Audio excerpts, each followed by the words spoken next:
Hello. My name is Ruby, and until I turned 33, the most exciting event in my life was when the accounting firm. I worked for a company that switched from PC to Mac. Not exactly thrilling, right?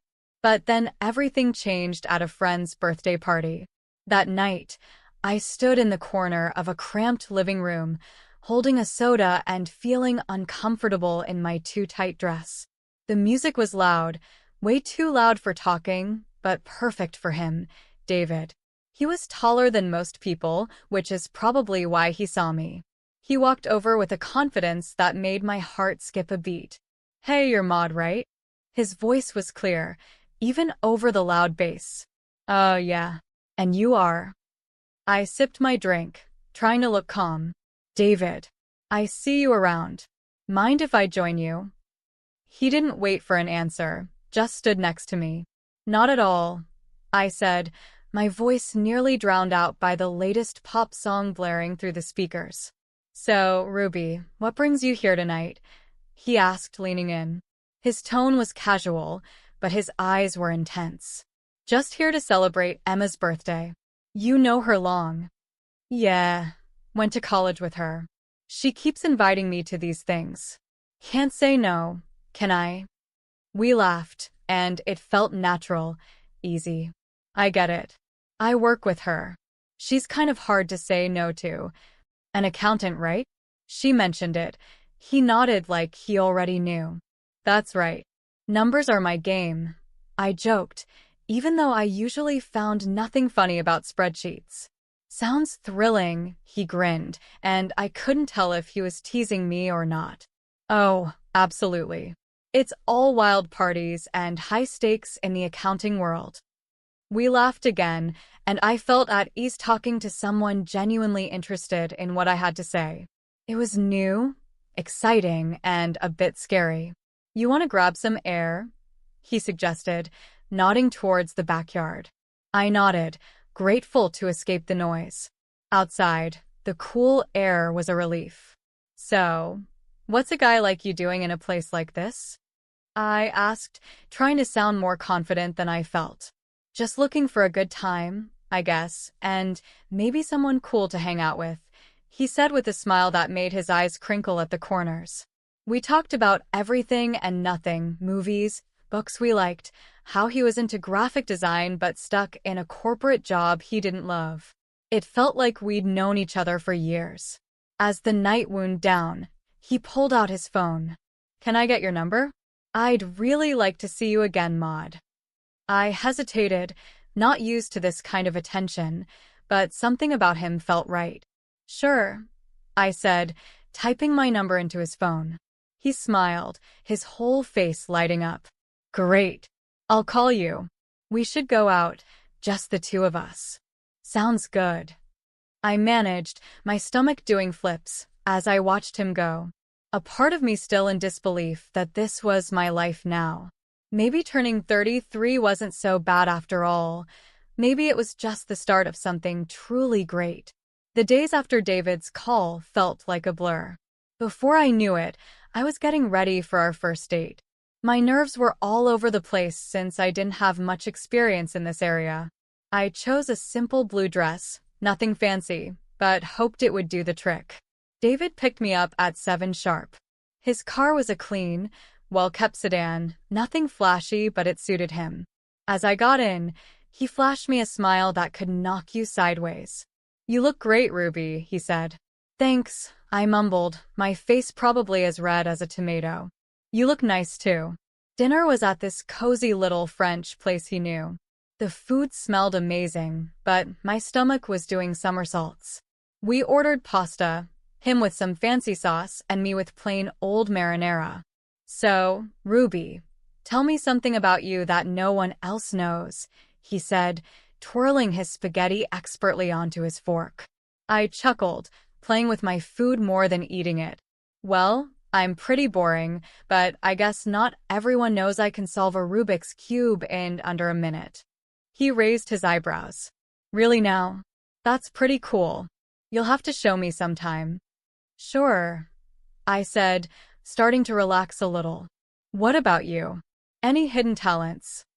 I make a mean breakfast burrito, he boasted with a grin. Best you'll ever have. I'll take your word for it. Maybe you can prove it sometime, I teased. The conversation flowed, and for the first time in a long while, I felt like I was exactly where I was supposed to be. The next few weeks were a whirlwind. We saw each other constantly. David would come over after work, and I'd meet him for lunch near his office. He showed me his favorite spots around town, little nooks I'd never noticed before. It was like seeing the city for the first time.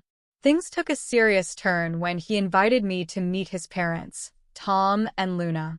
They lived in a small, cozy house full of photos and little decorations. Luna hugged me the second we walked in. "Oh, we've heard so much about you, dear," she said, squeezing my shoulders. "She's lovely," David said, and I could tell he was pleased. We sat down to dinner, and the conversation was nonstop.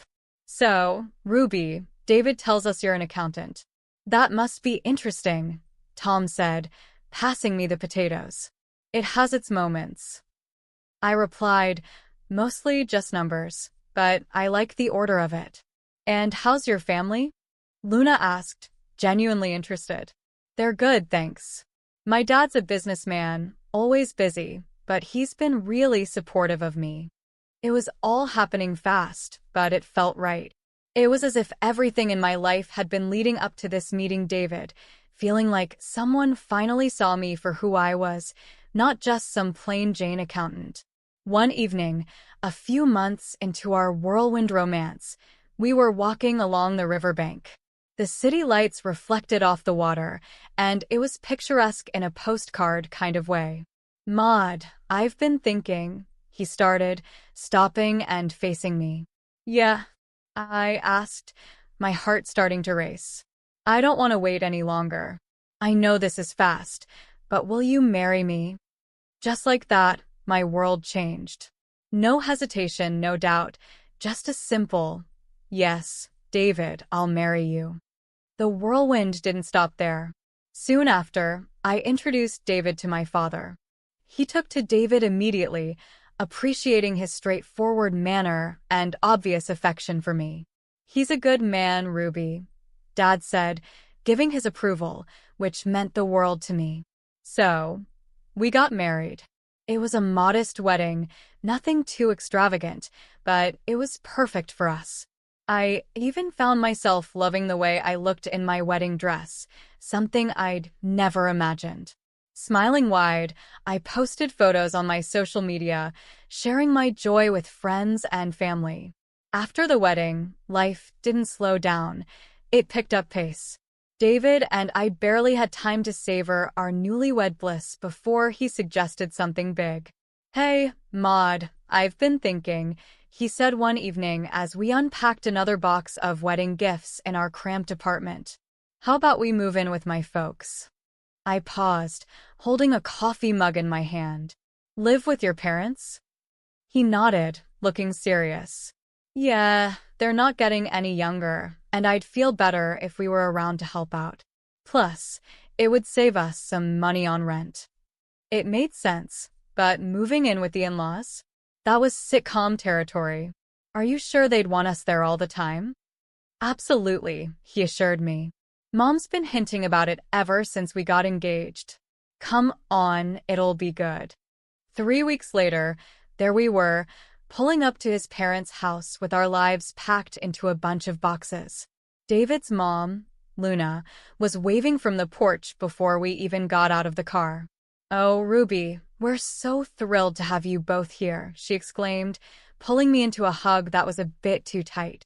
Tom, David's dad, clapped him on the back. "Welcome home, son. And you too, Maud." The house was cozy, stuffed with furniture that looked like it belonged in a museum of 1973.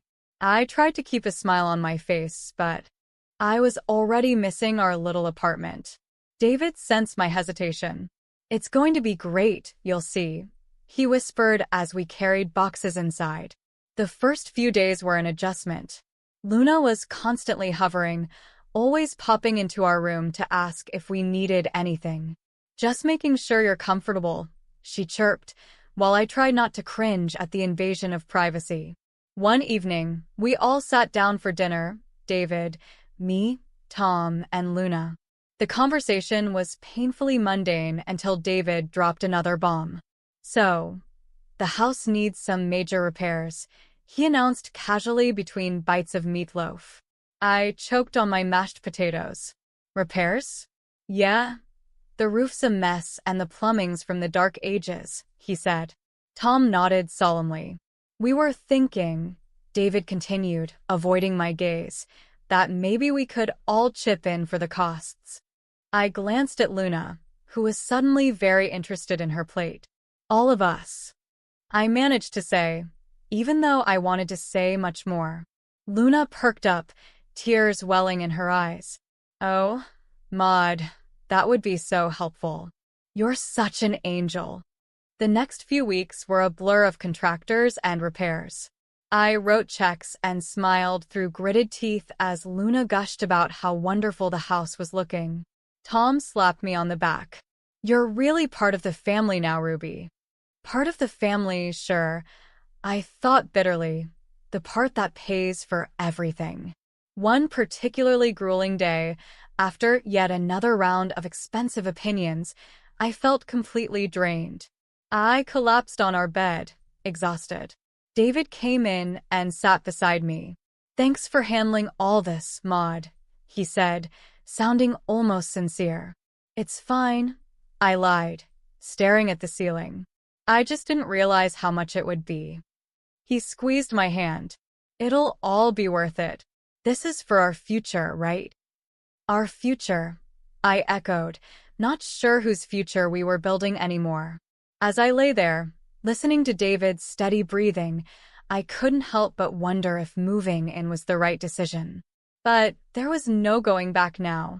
I was in this deep and had to see it through, whatever the cost. After the renovations, the house looked great, like something out of a magazine.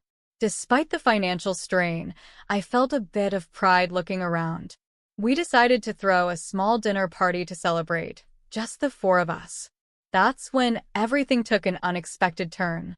We were in the middle of dinner, laughing and sharing stories, when Luna suddenly got quiet. The room felt heavy all of a sudden. She looked at Tom, then at us, her eyes teary. We need to tell you both something important, she said, her voice shaky. David and I exchanged looks. What's going on? I asked, my stomach tightening. Tom took a deep breath. The house, it's heavily mortgaged. We owe $300,000, and the bank could take it away if we don't settle the debt in 3 months. My fork clattered to my plate. What do you mean? All the repairs we just paid for. Luna started sobbing. We were ashamed and thought we could manage it. But after the repairs and everything, there's just no way. I felt like I was in a bad dream. All the money, all the effort, and it was for a house that wasn't even secure. So, what are you saying now? My voice was sharper than I intended. Well, David started, his eyes avoiding mine. I was hoping maybe, Ruby, you could talk to your father. Are you serious?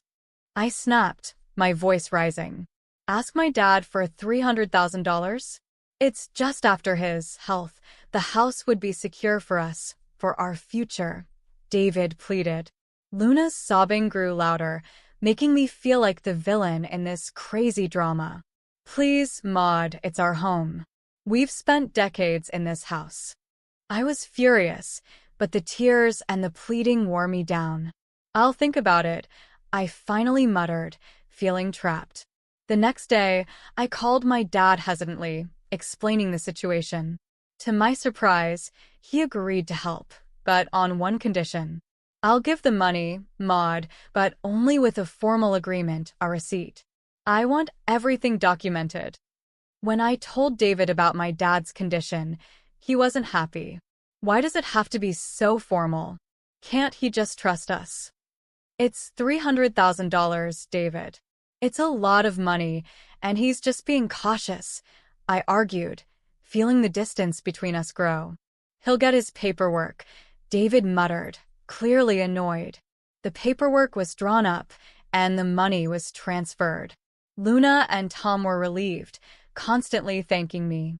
But the air between David and me had changed. There was a coldness that wasn't there before. Just when I thought my life couldn't get any darker, tragedy struck suddenly. "Ruby, it's your Kayla." Her voice came through the line, shaky and choked. "Your dad. He had a heart attack. It's bad." My heart dropped to my stomach. "What? How is he?" "He didn't make it, honey." "I'm so sorry." The phone nearly slipped from my hand. "No, that can't be right," I mumbled, numb. I hung up and turned to find David standing in the doorway. "What's wrong?" he asked, his voice low. "My dad, he's gone," I managed to say before everything inside me broke, and I started sobbing. David came over and put his arm around me, but it felt like being hugged by a stranger. "I'm sorry, Ruby," he said, and it sounded sincere, but I was too lost in my grief to really hear him. Exhausted from another long day of funeral planning and dealing with the agency, I came home earlier than usual. I expected the house to be quiet, but as I inserted my key into the front door, I heard voices from the living room. It was David, his tone dripping with frustration and disgust, talking to his parents. "I can't do this anymore. Living with her is driving me nuts. It's too much," David complained. His mom, usually so sweet and understanding, replied in a stern whisper, "You have to hold on a bit longer, David. We need to figure out what to do with those receipts. Your father-in-law has them now. The sooner I get out, the better. I'll grab those receipts and destroy them. And then I'll start all over again with that rich beauty I told you about." David's voice was cold and calculated. I felt a chill run down my spine. Here I was, mourning my father, while the people I thought I could trust were plotting behind my back. I realized the family I lived with was plotting behind my back. They weren't the loving family I thought I married into. Instead, they saw me as a way to fix their financial troubles. Rage mixed with shock, but I knew I had to keep my cool. So I slammed the door loudly as if I had just come in, disrupting their scheming. "Oh, Maud, you're back early. How did everything go with the funeral plans?" Luna's voice shifted instantly to one of concern, her eyes wide with fake innocence. I forced a smile, my stomach turning. "It's all coming together. Thanks for asking." As I spoke, I could see the quick glances they shot each other, their faces a mask of fake concern. It made my skin crawl, knowing their true colors. But I realized that showing my cards now wouldn't help. I needed to be smart. I needed to protect what was mine and possibly even get some justice for their deceit.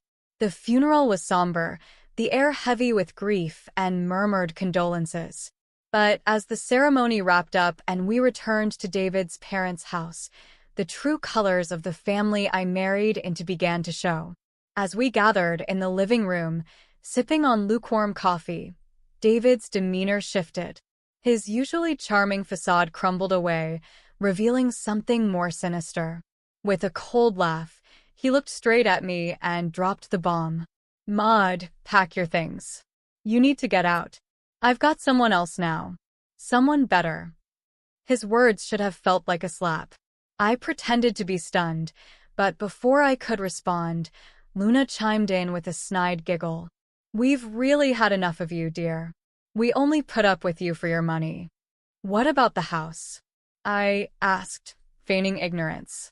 "The house that I paid to fix. The $300,000 I poured into it."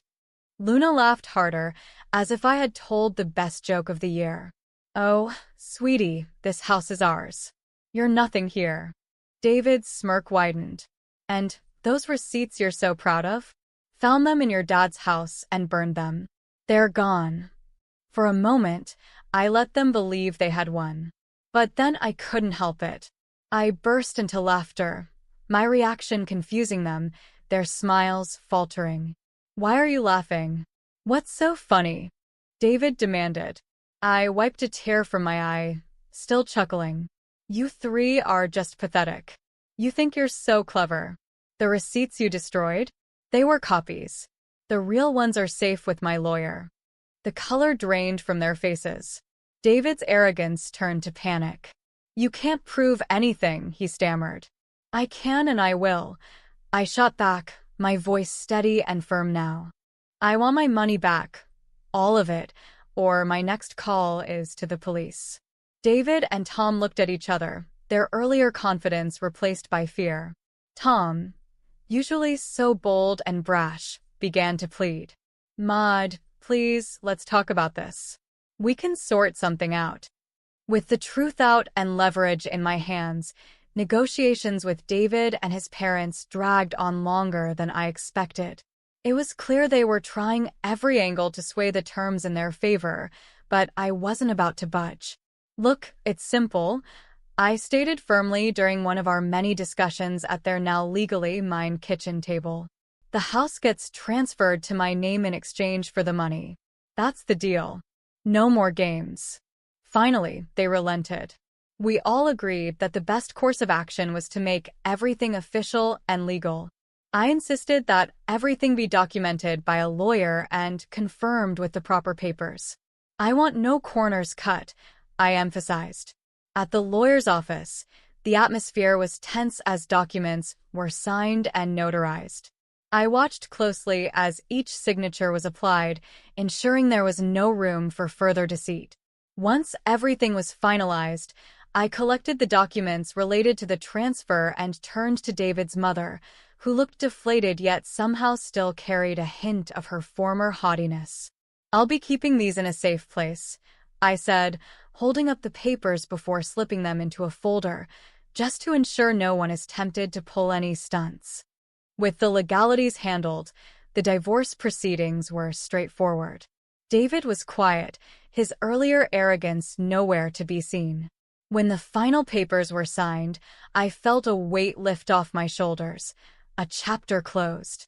On the day they moved out, I stood on the porch of my now fully owned house and watched David, his mom, and Dad carry their belongings to a rental van. Their movements were slow, the mood somber.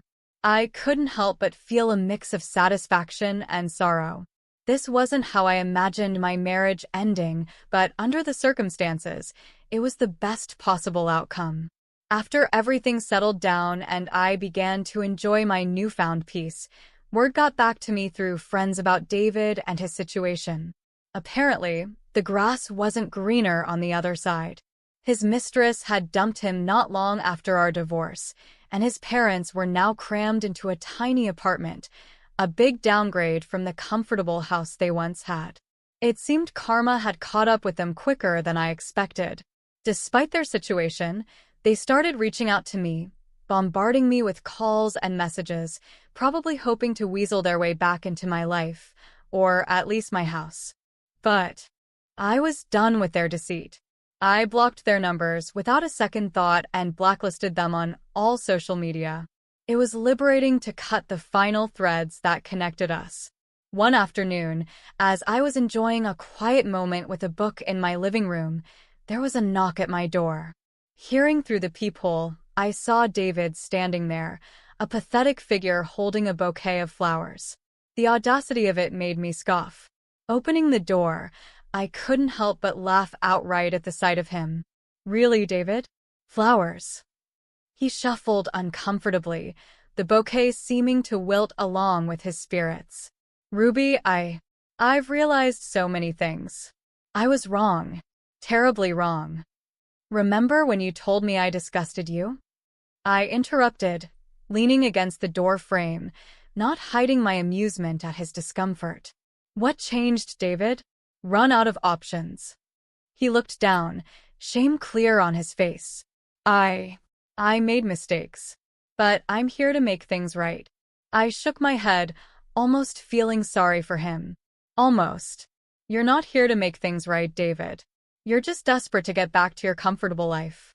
But guess what? That life doesn't exist anymore. Not for you.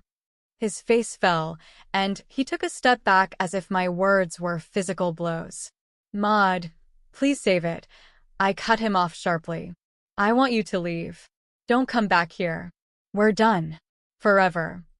David stood there for a second longer, his hope visibly crumbling. Then, without another word, he turned and walked away, his shoulders hunched in defeat. I returned to my book, feeling a sense of finality and relief. I smiled to myself, feeling the quiet of the house wrap around me like a comforting blanket. It was such a stark contrast to the chaos that once filled this space, the constant noise, the tension, the deceit. All of it was gone. Now, I could finally breathe deeply without the weight of worry on my chest. I was finally at peace, living life on my terms. Glancing around the room, taking in the calm atmosphere with the sun streaming through the windows, I realized how much I loved this house now that it was truly mine. The walls, once witnesses to arguments and schemes, now seemed to echo with serenity and contentment. I thought back to the days of turmoil and manipulation, remembering how trapped I felt. David and his family had taken so much from me, both emotionally and financially. But now they were out of my life for good. No bouquet of flowers or sweet talk could change that. Their attempts to manipulate me were over. As I sipped my tea and returned to my book, I felt a sense of triumph. I had faced betrayal and heartbreak, but I had come out stronger on the other side. I had taken control of my life and my future. The peace I felt now was well-earned and deeply cherished. I was truly, finally free from lies, from deceit, and free to live my life as I chose. The future stretched out before me, full of possibilities and opportunities. I smiled again, knowing that whatever came next